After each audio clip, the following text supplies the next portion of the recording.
Чындыгында biz ошол пайгамбарыбыздын туура акыйдасын карманган ахли сунна вал жамаат акыйдасын карманып келген, ошол акыйдабыз, ошол динибиз бизге салттуу болуп калган, салттуу ахли сунна вал жамаат акыйдасы менен салттуу ханафи мазхабынын карманып келгенбиз да.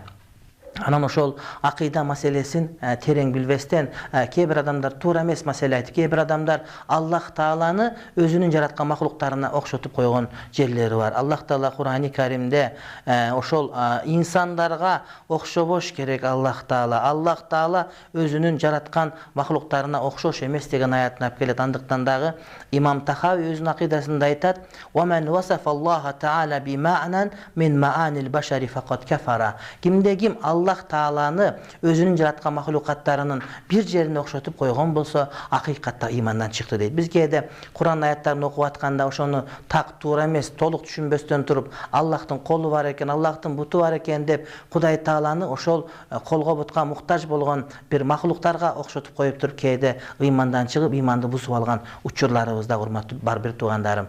Анан эми чындык ачуу анткен менен анан көптөрү ошол кичине бир нерсе окуп келип сырттан эмне үйрөткөн болсо, ошол үйрөтүлгөндү гана туура деп, андан башканы көрбөгөн адамдардын мисалы өтө зээндүү кейтет. Мисалы үчүн илгери бир бака менен бир бүркүт дос болуп калып, анан бака бүркүттөн сурайт дейт: "Бүркүт досум, айтчы, асманда канча күн бар?" десе, бүркүт: "Асманда бир күн бар" дептир. Эң туура деп жооп бериптир бака. Бака кайра сураптыр дейт: "Досум, асманда канча ай бар?" десе, "Асманда бир ай бар" дептир. Ал дагы туура дептир бака: "Досум, айтчы эми, асманда канча жылдыз бар?" десе, бүркүт ойлонуп калат дейт. Ойлонуп жыйынтыгында: "Досум, асманда канча жылдыз бар экендигин биле алган жокмун, жылдыз ого эле көп экен" дегенде, бака жерге жатып алып чалкастан түшүп күлөт дейт. Бир жолу бүркүт деп койсо айта бере турбайсыңбы, асманда бир эле жылдыз бар деп. Анын сыңарындай биздин дагы ошол бакага окшоп көлчүккө жатып алып жаткан жери көлчүк, илим окубаган, туруп эле асманда бир эле жылдыз бар деп башка жылдыз көрбөгөндөр ошол ага айтылган маселенин туура экен деп, ага чейинки болуп келген аалымдарыбызды, мазхаб кармаган уламаларды жокко чыгарып, анан туура эмес акыйданы бизге жайылтып аткан адамдар бар да. Чындыгында ошонун бардыгы күнөө болуп эсептелет, урматтуу бир туугандарым.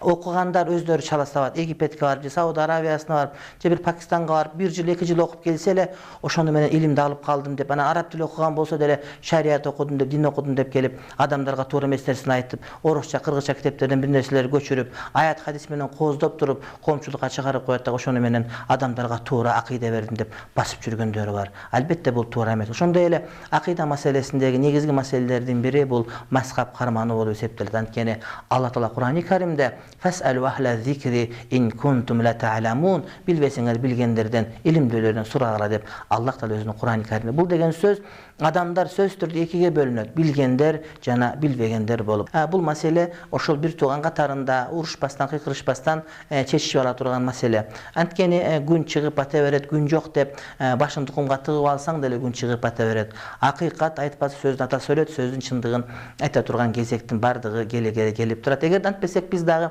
ошол туура эмес тараптан келгенде, туура эмес бир жамааттан келгендер өздөрүнүн мындай бир маселелерин бизге жайылтып, адамдардын башын айлантып койгондор бар. Албетте суроо бергенде темадан чыкпастан суроо бергениңер макул. Жана талак жөнүндөгү темаларга, суроолорго жооп бере албайбыз. Себеп дегенде ошол өзүмдүн жеке бир ошол фатва берген тажрыйбамдан ошол адамдардын жубайларын өздөрү келип бет маңдай отурганда гана туура жооп чыгарына көзүм жеткендиктен, бу экран аркылуу, телефон аркылуу талак маселесине жооп бербей турган болгонбуз. Анан ошол келсеңиздер, атайын убакыт бөлүнгөн учурлар бар, ошол жерден чечип, же муфтиятка барсаңыз фатва бөлүмүндөгү хадистерибиз сизге тереңирээк чечип берет. Аллах Таала Кур'ани Каримде: "Инна дина индаллахи ислам" дейт. Азыркы учурда дүйнөдө жападан жалгыз бир гана туура дин бар, бул ислам дини. Эгерде азыр жашап аткан адамдар исламдан башка дин кармана турган болсо, анда Кудайдын астына барганда дин карманбагандай эле болот. Теңирчимин десе, же баптистмин десе, же бир христианмын десе, же бир иудаизммин десе, кандай гана болбосун, азыркы учурда Аллах Таала Кур'ан түшүргөндөн кийин бир гана чыныгы туура дин ислам дини. Кур'ан түшкөндөн бери Кур'андан башка, исламдан башка дин кармана турган болсо, ал адам туура эмес жолдо. Бахаимин дейби, баптистмин дейби, же бир теңирчимин дейби, же бир коммунистмин дейби, айырмасы жок. Кандай гана болбосун туура эмес дин, чыныгы дин ислам дини, акыркы дин ислам дини. Адамдардын баары кыяматта ислам боюнча гана суралышат.